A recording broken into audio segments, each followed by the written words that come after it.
Bom dia a todos. Sou o Camilo Santos, aluno do programa de pós-graduação em informática da UFPR, sob a orientação do professor Marco Antônio Mataus. Esse é o meu trabalho em Multi-Thread Execution and Improved Memory Access in Fine-Grained Near Data Processing Systems.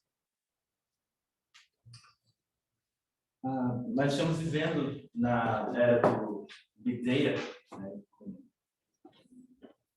gerando quantidades enormes de dados todos os dias.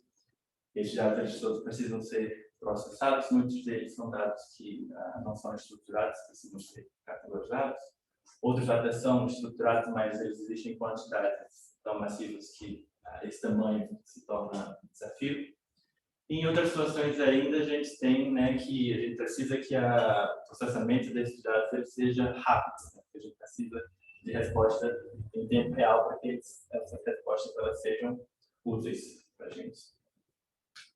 Isso é desafiador, porque nós temos nós temos sistemas, né, que não são necessariamente muito bem equipados para lidar com aplicações que são baseadas principalmente no uso de dados, né? Os nossos sistemas eles são baseados na arquitetura de von Neumann, e ela vai presumir que, né, todos tanto dados quanto instruções eles vão ficar armazenados na memória, de forma que a gente vai ter uma dependência muito grande, né, da memória e dos barramentos que conectam a memória aos outros elementos do sistema. Se a memória e os barramentos não conseguem atender a demanda desses outros elementos que fazem parte da arquitetura, é o que a gente vai chamar do gargalo de von Neumann que vai acontecer nos nossos sistemas. E essa geração de dados ela cresce a cada ano e ela só tende a crescer cada vez mais. A gente tem aqui num gráfico uma estimativa, né, do volume de dados gerado em zettabytes, que vai a partir de 2010 chegando até uma estimativa de 2025, e esse crescimento ele é constante, a gente está sempre gerando mais dados. E devido à discrepância que a gente tem, né, entre as possibilidades aqui da memória e do processador, né, o quanto elas conseguem oferecer desempenho, a gente tem que a memória não vai conseguir ser tão rápida quanto os processadores, e isso vai causar um conjunto de problemas que a gente conhece como o memory wall. E uma das formas que nós temos para tentar mitigar os problemas causados pelo memory wall é o processamento próximo à memória, ou Near Data Processing, né? NDP, em inglês. A área de NDP, os primeiros trabalhos surgiram no fim da década de 90, foram surgidas as primeiras propostas que traziam essa ideia de mover computação para a memória, mas na época isso não era integrar armazenamento e processamento no mesmo dispositivo, não era considerado viável, e a ideia não foi muito, não recebeu muita atenção.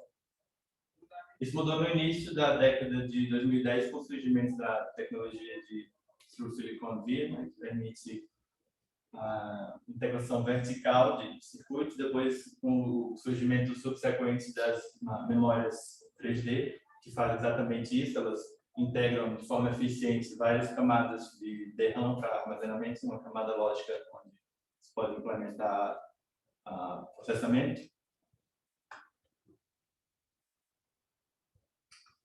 Independente do tipo, da forma como se implementa esse processamento próximo à memória, essas arquiteturas elas vão ter, em geral, mais ou menos os mesmos objetivos principais, em termos de reduzir esse movimento de dados que acontece entre a memória principal e o processador. Estima-se que esse movimento é responsável por até 60% do consumo de energia do sistema como um todo. Então, aqui, né, qualquer tentativa de diminuir esse movimento vai ter um potencial significativo de diminuir o consumo de energia do sistema. Eles vão se aproveitar desse posicionamento vantajoso dessas habilidades de processamento em relação ao onde os dados estão armazenados, né?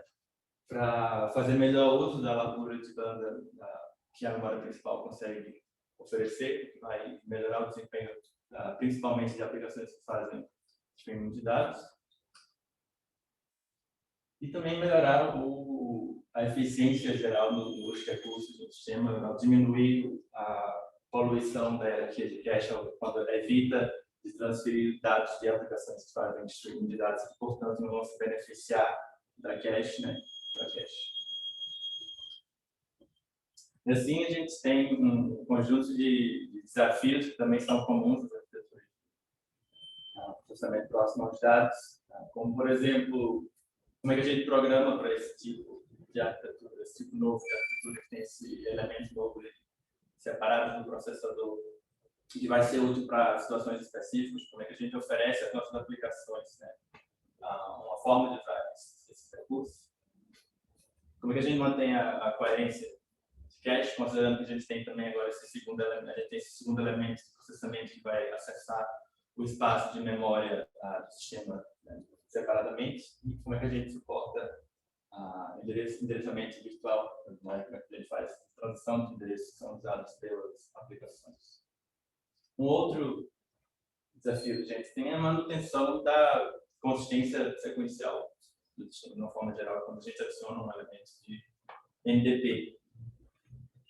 A consistência sequencial, nós como usuários e principalmente como programadores, nós esperamos do sistema um determinado comportamento, principalmente em relação à forma como a ordem como as instruções de um programa elas vão impactar o estado arquitetural do sistema. Nós esperamos, por exemplo, que as instruções, as operações, elas sejam atômicas, que elas aconteçam e sejam visíveis para todos os elementos do sistema ao mesmo tempo, que a ordem do programa ela seja sempre mantida, nos passa a impressão de estar sendo mantida, qualquer operação de load a um determinado endereço da memória retorna para a gente o valor que foi guardado pela outra instrução de store a esse endereço da memória.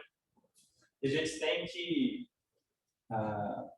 as propostas existentes de arquiteturas de NDP, elas evitam lidar com essa questão. Muitas delas elas nem sequer discutem a questão da consistência sequencial, presumindo que o programador ou o compilador vão gerenciar essa questão.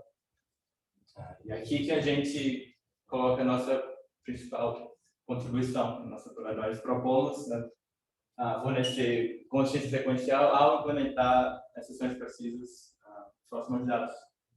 E a gente estabelece aqui a nossa hipótese. Pensamos que será possível fornecer exceções precisas, acesso melhorado à memória e também possibilidade de multithread, usando uma arquitetura de NDP de grão fino para acelerar aplicações que fazem streaming de dados. E para investigar a nossa hipótese, nós propomos a Vector in Memory Architecture, a VIMA, que descrevemos e discutimos agora mesmo. A VIMA, como eu mencionei na hipótese, vai ser uma arquitetura de NDP de grão fino. Ela vai seguir um tipo de design que já é usado, já existem outras propostas, né, que seguem esse design, as diretrizes desse design. Tem algumas características que são comuns a elas. Como, por exemplo, esses elementos de processamento próximo aos dados eles vão ser controlados por instruções, por extensões à ISA do processador, ou seja, a gente vai adicionar à ISA do processador instruções que são específicas dessas arquiteturas, de forma que elas vão ser adicionadas ao código das aplicações e vão passar pelo pipeline do processador como qualquer instrução até um determinado estágio, no caso da VIMA, o estágio de execução, e nesse ponto elas são descarregadas para execução próxima aos dados, próxima à memória. como elas acessam memória, elas têm que ser traduzidas, né, pelo TLB, então elas vão presumir o uso de páginas de huge pages, né, na tradução dos endereços virtuais para endereços físicos. Elas implementam algum tipo de armazenamento específico dedicado também na arquitetura, no caso próximo, à memória, e tem execução baseada em unidades funcionais. Em geral, essas arquiteturas elas se categorizam como aceleradores à memória, o que quer dizer que o processamento em si é implementado no próprio dispositivo de memória e são baseadas, né, em memórias 3D, porque esses elementos vão ser implementados na camada lógica de uma memória 3D. As memórias 3D elas são dispositivos de memória principal, né, que integram, né, verticalmente várias camadas de armazenamento, né, placas de DRAM, sobre uma camada lógica na qual se pode implementar lógica de processamento. Temos dois tipos principais de memórias 3D, que são o Hybrid Memory Cube, HMC. O HMC ele, se organiza numa divisão lógica em até 32 volts que são independentes, que oferece bastante paralelismo na memória. Ele implementa para cada um desses volts um controlador de memória independente e se conecta ao sistema através de um crossbar switch. Por outro lado, o HBM é um pouco diferente. Eles têm um pouco menos de paralelismo, dividindo só em até 16 volts. E eles se conectam ao sistema por meio de um interposer.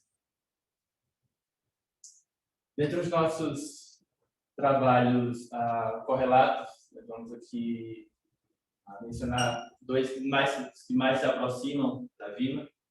No caso, nós temos o Hive.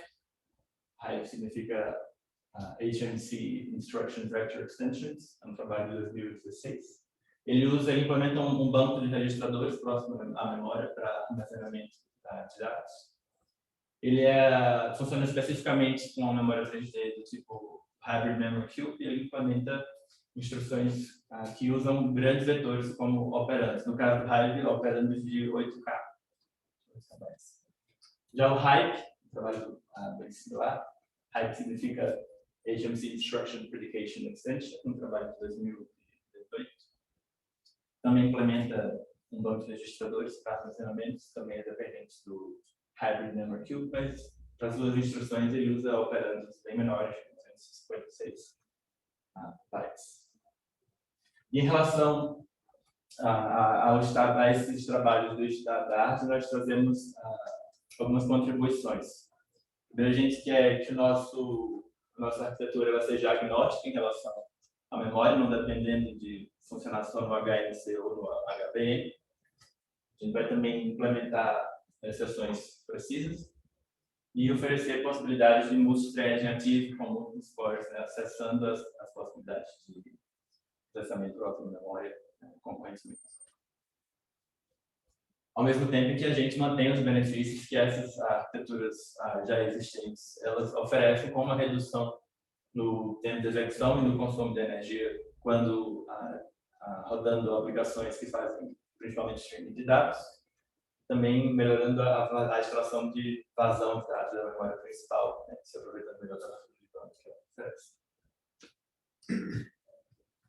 Como é que a gente faz a nossa ideia para implementar as exceções precisas? Sempre a gente adiciona, né, um acelerador ao sistema, o sistema vai se tornar multiprocessado, né, vai ter dois elementos de processamento aqui que podem computar independentemente, mas ainda assim a gente vai, como usuários, como programadores, esperar do sistema um comportamento que seja sequencialmente consistente. Então, a forma como a gente propõe implementar essa consistência sequencial usando a VIM implementando, garantindo as sessões precisas no uso das possibilidades da arquitetura de processar próximo aos dados.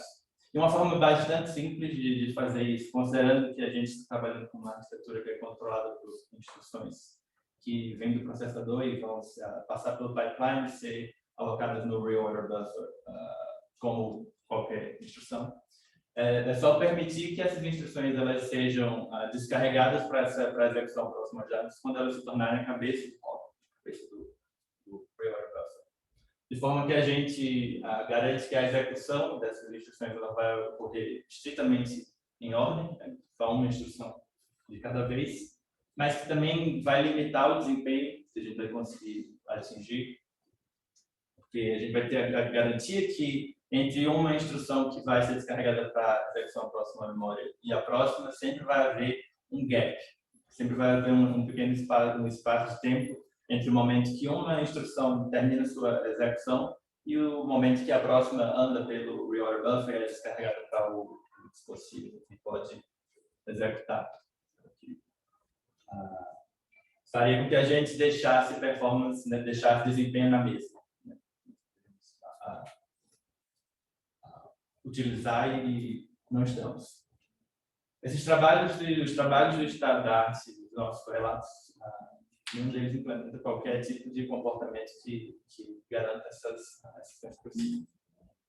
Então, a nossa ideia para oferecer essas precisas e performance e boa performance é tornar a nossa arquitetura capaz de guardar múltiplas instruções ao mesmo tempo, de forma que ao fim da execução de uma instrução qualquer, ele possa seguir para a próxima, né, desde que haja mais uma instrução disponível na arquitetura.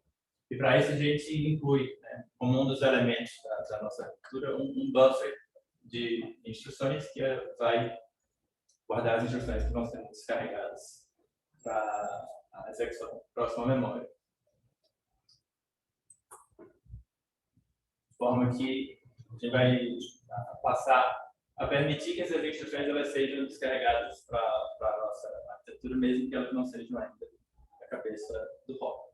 Naturalmente, isso aqui agora vai exigir que a Vima ela passe a compartilhar da responsabilidade de manter as exceções precisas junto com o processador. De forma que, se acontece uma exceção, a Vima não apenas tem que... Se acontece uma exceção, né, com uma instrução específica, aqui, no caso, a Vima tem que não apenas comunicar ao processador, né, que ocorreu uma exceção, porque ele lide com ela, mas ela também tem que reagir ao fazer o flush das próprias instruções que estão do buffer que vão ser impactadas por essa exceção que aconteceu.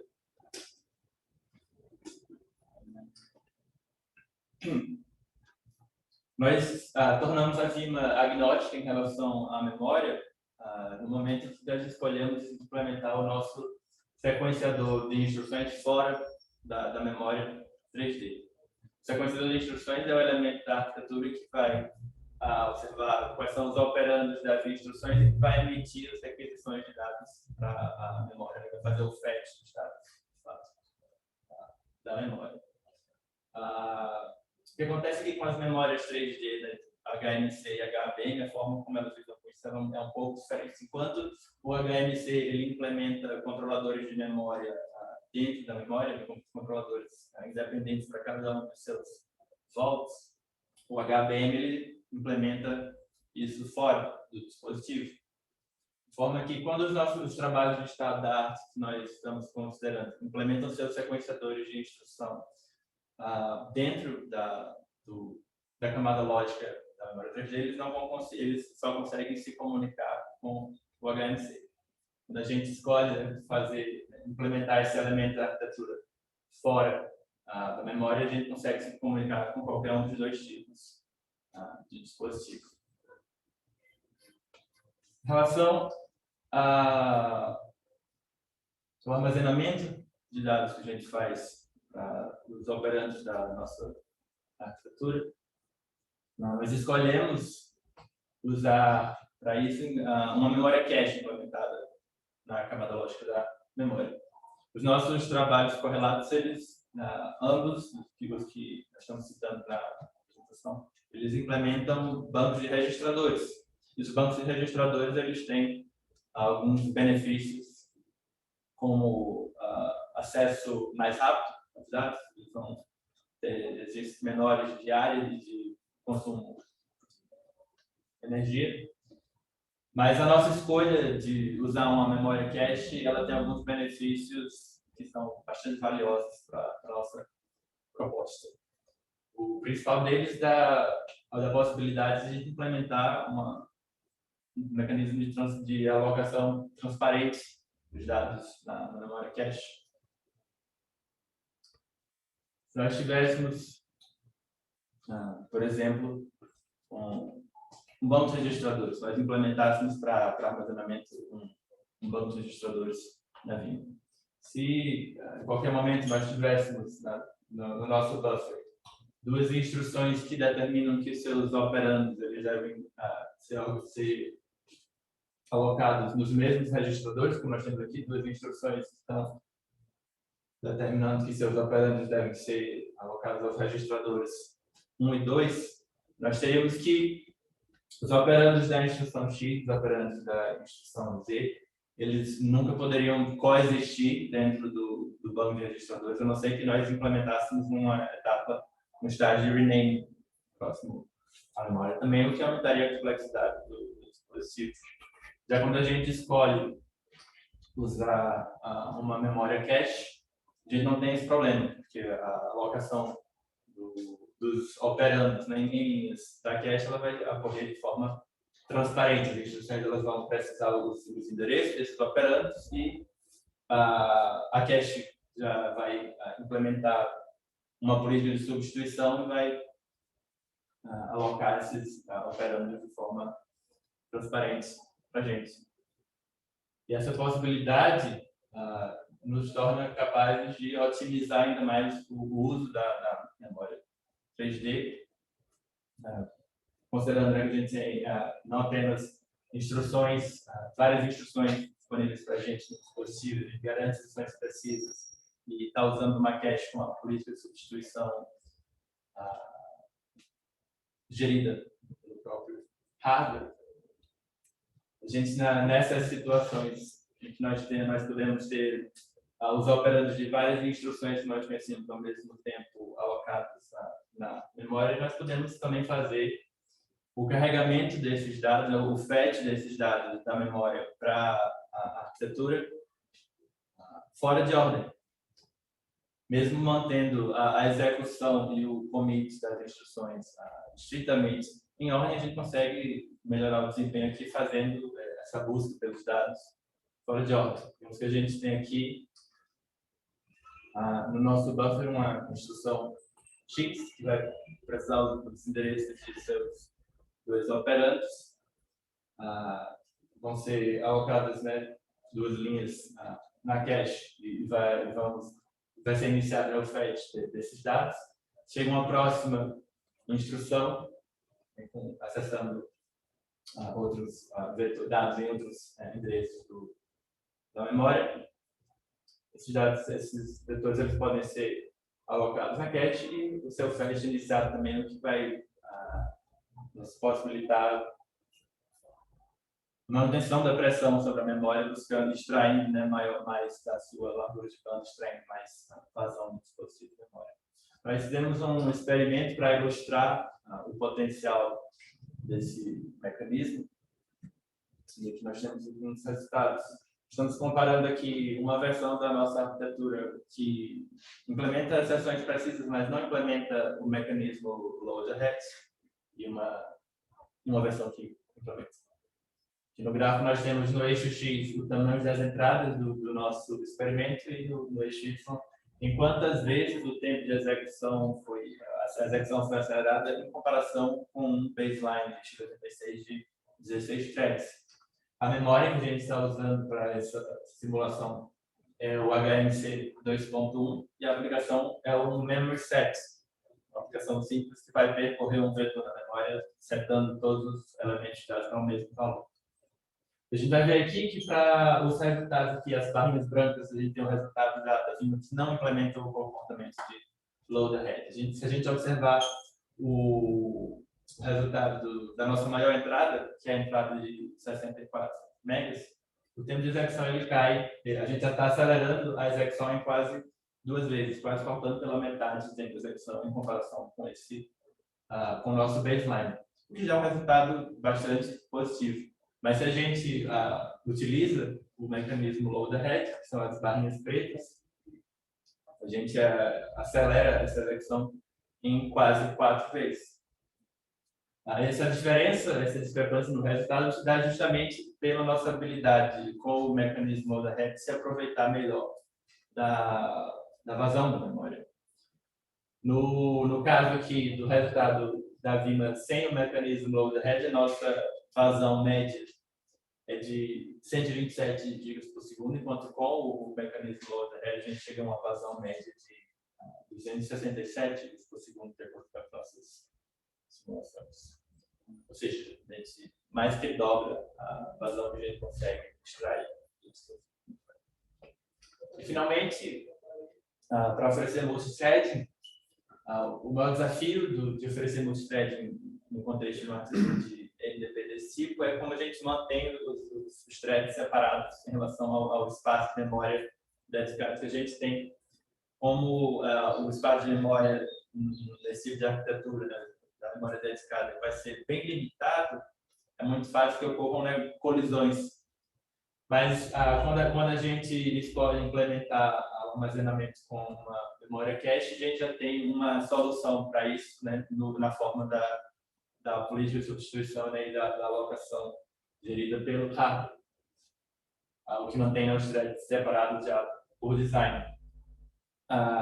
Um outro benefício do uso de multithread, também considerando o nosso mecanismo load ahead, e com muitos threads emitindo instruções para Vima, nós temos mais instruções no nosso buffer de instruções, que vai permitir que a nossa arquitetura adiante o carregamento de operandos de múltiplas instruções ao mesmo tempo, que vai manter pressão sobre a memória, extraindo uma vazão e chegando a um desempenho positivo, como vamos ver também nos resultados dos nossos experimentos.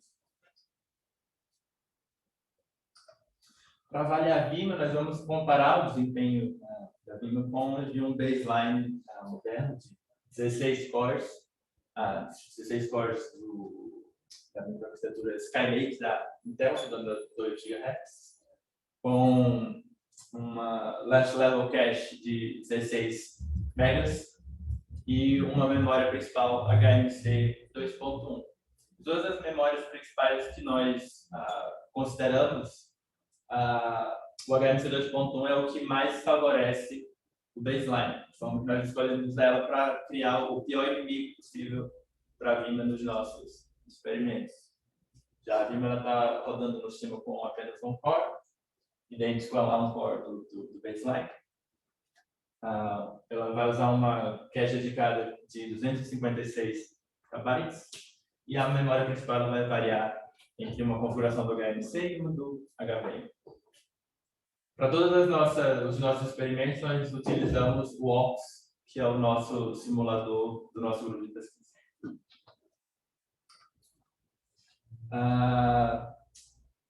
A organização das memórias 3D, elas também formaram os tamanhos dos operandos que nós estamos utilizando nos nossos experimentos. Por exemplo, no caso do Hybrid Memory Cube, ele está dividido em 32 vaults e cada vault ele tem um row buffer de 256 bytes, que é o que vai estar exposto, né, para a gente, para o acesso. De forma que, para cada operando dos nossos experimentos, considerando a memória HMC 2.1, nós estamos usando operandos de um tamanho que presume acesso a todos esses buffers. No caso, para 32 volts com row buffers de 256 bytes e 1192 bytes. Mesma coisa se aplica ao HBM, que se divide em 16 volts e tem row buffers de 1024 bytes, que vai gerar operandos de 16.384 bytes. As aplicações que nós usamos para a nossa avaliação, elas vão ter entradas de 8, 16, 34 e 32 e 64 megas. partindo, né, de um tamanho que cabe na last level cache do baseline até um tamanho que excede várias vezes o tamanho da last level cache. As aplicações, conceitos, kernels, no caso aqui, alguns estão presentes em várias aplicações de usuário final, como memory set, memory copy e vector sum. 2 operadores de banco de dados, são seleção e projeção. Uma convolução de 5 pontos, comum em formações de dinâmica fluida. E a estrutura de dados Bloom Filter, comumente usada em aplicações que fazem string matching. Vamos começar a discutir os nossos resultados pelos resultados de tempo de execução. Para todos os gráficos do tempo de execução, nós temos que no eixo X, nós temos qual é a memória 3D que está sendo usada no experimento, e no eixo Y, em quantas vezes nós aceleramos a execução da aplicação em relação ao baseline. Atentem aqui ao fato de que as escalas para os gráficos variam. Para todos os resultados das aplicações que fazem streaming de dados, nós vamos ter esse comportamento de queda, né? Os resultados com o crescimento do tamanho da entrada. Isso vai se dar principalmente porque, como o baseline ele é multithread, ele tem um overhead de separar as tarefas e de agregar os resultados no fim da execução, que vai se tornando menos significativo com o crescimento do tamanho da entrada. Então, a gente sempre vai observar essa tendência de queda nas aplicações que fazem streaming de dados. Outra tendência que acontece, que a gente vai ver sempre aqui, é que, usando a memória HMC 2.1, a gente consistentemente tem desempenho superior ao desempenho com a memória HBM3. Essas mesmas tendências elas se mantêm também para os resultados dos operadores de banco de dados, que nós estávamos nos referindo aos kernels memset, memcopy e vecção, aqui os operadores de seleção e projeção. Já no caso da convolução e do Bloom Filter, essas aplicações elas têm comportamento de reuso de dados, então tanto o baseline vai se beneficiar da hierarquia de cache do processador, quanto as aplicações que estão usando a Vima também vão se beneficiar da cache da Vima. Então a gente perde aquela tendência, claro, né, dos resultados de queda. Mas ainda assim a gente vê uma aceleração significativa quando a gente usa a Vima, né? Chegando até quase 10 vezes quando a gente está usando o Bloom Filter usando o HMC 2.1. E por que acontece essa discrepância quando a gente usa o HMC e a HBM? Bem, com o HMC a gente tem, considerando todos esses experimentos até agora, uma aceleração média de 8,75 vezes. Isso dá porque a gente consegue acessar o HMC muito mais eficientemente, o paralelismo que o HMC oferece muito mais eficientemente. A gente viu que o HMC se divide em 32 volts, ele tem um raw buffer de 256 bytes. E um detalhe importante aqui é que o tamanho máximo da requisição que o HMC suporta é também de 256 bytes. Quer dizer que cada requisição que a Vima faz a memória HMC, ela está acessando, né, 256 bytes que vem de um dos vaults, a gente está gastando buscando todos os dados que aquele vault consegue colocar para a gente no raw buffer. Na próxima requisição que a Vima fizer para esse mesmo vault, a gente vai estar buscando novos dados, a gente está pegando novos dados que vão ser postos no raw buffer para a gente ter acesso. O que quer dizer que a gente consegue também acessar de forma razoavelmente eficiente não só o paralelismo dos vaults da memória, mas também o paralelismo dos bancos que estão implementados dentro dos vaults. Já no caso do HBM3, a gente tem que a aceleração média de 4,2 vezes. Isso dá justamente também pela organização do dispositivo, das habilidades dividido em 16 vaults, e ele tem um raw buffer de 1024 bytes. mas o maior tamanho de requisição que ele suporta é de 128 bytes. De forma que a cada requisição que a Vima faz para uma memória HBM3, ela está consumindo apenas 1/8 dos dados que estão ali disponíveis para a gente no Robust. Então, ela vai levar 8 requisições para acessar todos esses dados e passar a acessar o próximo banco de 1 volt do HBM, de forma que o uso da memória HBM é bem menos eficiente por parte do que do HMC. Outro detalhe é que também, como o HMC ele implementa controladores de memória independentes para cada volta, ele vai ter 32 controladores de memória, enquanto o HBM3 ele tem um só. Ele também tem uma diferença no paralelismo de controladores, né, de memória do processo. E assim, a gente tem resultados significativos com as memórias, chegando a acelerar a execução da aplicação em até 3 vezes com uma memória HMC 2.1 e 5 vezes com HBM3, mas vendo, né, que o quanto a organização do dispositivo de memória impacta o desempenho. Em relação ao consumo de energia, devido às configurações que a gente está usando para o baseline e para a Vima, a gente consegue presumir algumas tendências. Por exemplo, a gente tem que o baseline está usando 16 cores, enquanto no caso da Vima a gente tem apenas 1 core. Então, não apenas a gente vai esperar que o consumo de energia ele caia, né, com o uso da Vima, devido à diminuição no movimento de dados, né, dentro do sistema, mas também pelo número de cores, né, com a diminuição principalmente aqui no consumo de energia estática. E é exatamente isso que a gente vê nos nossos resultados. E para todos os resultados de consumo de energia, a gente está se baseando em estimativas baseadas num modelo feito usando Reptile e NumPy. Para todos os gráficos, nós temos no eixo X, mais uma vez, qual é a memória que está sendo usada no experimento, e no eixo Y, enquanto a porcentagem de energia que a gente está economizando em comparação com o baseline de 16 bits.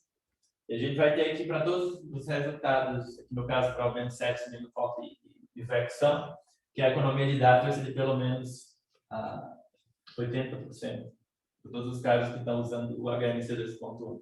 Já no caso do HBM3, por motivos óbvios, essa economia vai ser um pouco mais modesta, mas ainda assim significativa.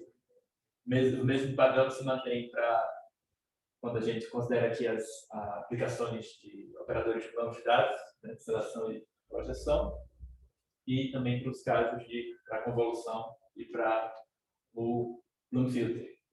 No caso do Bloom Filter, nós temos os melhores resultados de economia, mas os resultados eles não são muito realistas. No caso, quando nós fizemos essa modelagem para fazer as estimativas de consumo de energia, nós não consideramos uma ISA que implementava 2 instruções mais complexas, que são o gather e o scatter, que são usadas pelo Bloom Filter. Se nós tivéssemos implementado essas instruções mais complexas na nossa ISA para essa modelagem, esses resultados eles seriam bem diferentes. Então, os resultados especificamente para o Bloom Filter, eles são artificialmente positivos. No caso do uso da largura de banda, né, da vazão que a gente consegue extrair das memórias, a gente também tem resultados significativos. Nesse gráfico, nós temos no X qual aplicação se refere ao gráfico. Para esse gráfico, nós estamos usando só a entrada de 64 bits, que é mais representativa para esse resultado.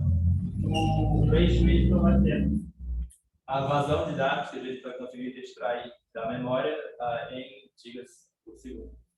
A gente vai ver aqui, no caso, as barrinhas brancas são o nosso baseline de 16 threads. A barra cinza vai se referir à Vima usando a memória HMC 2.1. E aqui a gente vê o quanto a gente é mais eficiente com uma memória HMC 2.1 em comparação com a memória HBM3, que são as barrinhas em preto.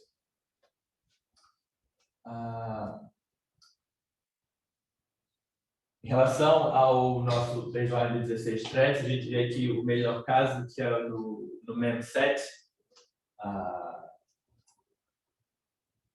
melhora, né, na extração de vazão de dados da memória, em comparação com o baseline, é de 626% e nunca é menos de 100% para nenhuma das aplicações que a gente está considerando esses resultados. Isso usando o HMC 2.1. Já quando a gente observa os resultados de vazão para a memória HBM3, os resultados eles são bem mais modestos. Em alguns casos, não chegando a igualar o nosso baseline, justamente por essa diferença na eficiência, no uso da memória que a gente consegue atingir. Em relação aos nossos testes usando multithread, próximo aos dados, e nós temos os resultados para os operadores de banco de dados considerando a entrada de 64 megas. E aqui a gente consegue utilizar vetores menores e ilustrar o potencial também, o poder do nosso mecanismo de load ahead. Nós estamos considerando aqui nos nossos experimentos o uso da Vima com um thread, como sempre, e também com 2, 4 e 8 threads. Para todos os gráficos, nós temos aqui no eixo X, nós vamos ter a aplicação, e no eixo Y, a aceleração em relação ao baseline de 16 threads. Se a gente observar a diferença aqui entre os resultados com, por exemplo, para o vetor de 256 bytes, que foi o menor tamanho de operando que nós consideramos.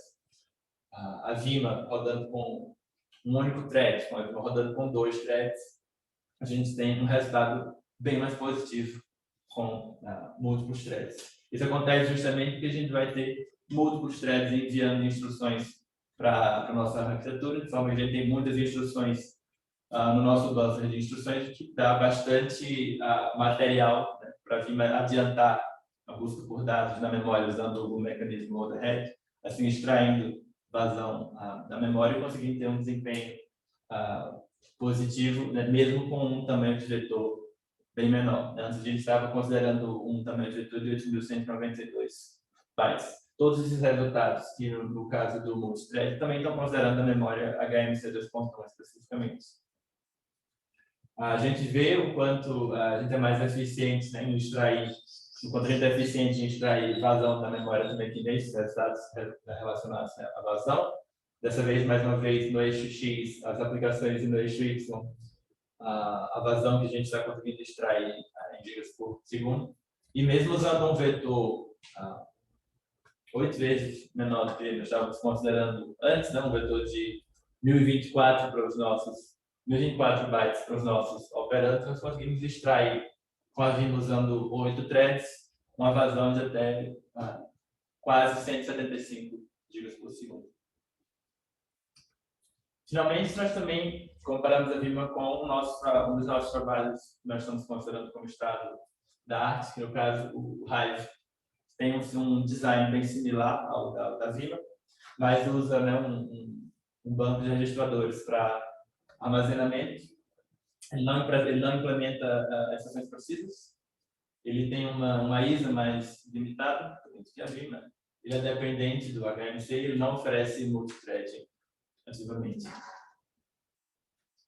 E nós temos aqui resultados de tempo de execução, dessa vez no eixo X, a qual a arquitetura se refere ao resultado, no eixo Y, a aceleração em relação ao baseline de 16 threads.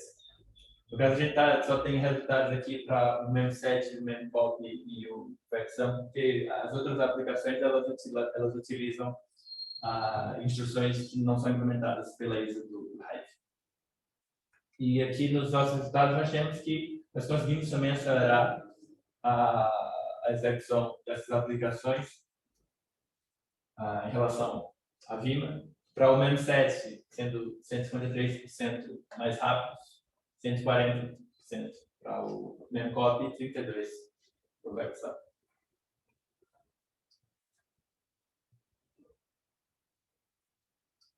Concluímos que, né, o memory wall, os problemas que nós conhecemos, o conjunto de problemas que nós conhecemos com Memory Wall continua sendo um gargalo significativo. E os sistemas que fazem, sistemas de View Data Processing, também de próxima memória, eles tentam aliviar esse problema. No nosso trabalho, nós propusemos a VIMA, Vectoring Memory Architecture, que tem execução próxima à memória baseada em unidades funcionais. Uma das nossas contribuições, nós implementamos as ações precisas, e assim nós oferecemos desempenho melhorado em comparação a um sistema tradicional moderno, oferecendo também uma grande redução no consumo de energia, de acordo com as nossas estimativas. Nós oferecemos multithreading ativo, próximo aos dados, e em comparação com o nosso trabalho, nosso correlato mais próximo do estado da arte, nós conseguimos acelerar o tempo de execução da aplicação, nós consideramos entre 32% e 153%. Em relação à nossa hipótese, nós hipotetizamos que seria possível oferecer sessões precisas, ao mesmo tempo que nós melhoramos o acesso à memória e oferecemos possibilidade de multithreading, usando uma arquitetura de processamento próximo aos dados de grão fino, para acelerar aplicações que fazem streaming de dados. De acordo com os resultados que nós tivemos na pesquisa, nós chegamos à conclusão que a nossa hipótese ela se confirma. Essas são algumas das atividades nas quais eu estive envolvido durante o meu processo de doutoramento, que incluiu, em relação à VIMA, a idealização e desenvolvimento inicial da arquitetura e todas as extensões que foram acontecendo ao longo do tempo até chegar ao resultado que nós temos agora. Também trabalhei para estender a biblioteca Intrinsics VIMA, que nos permite criar as aplicações em alto nível para a nossa arquitetura e para o nosso ambiente de simulação.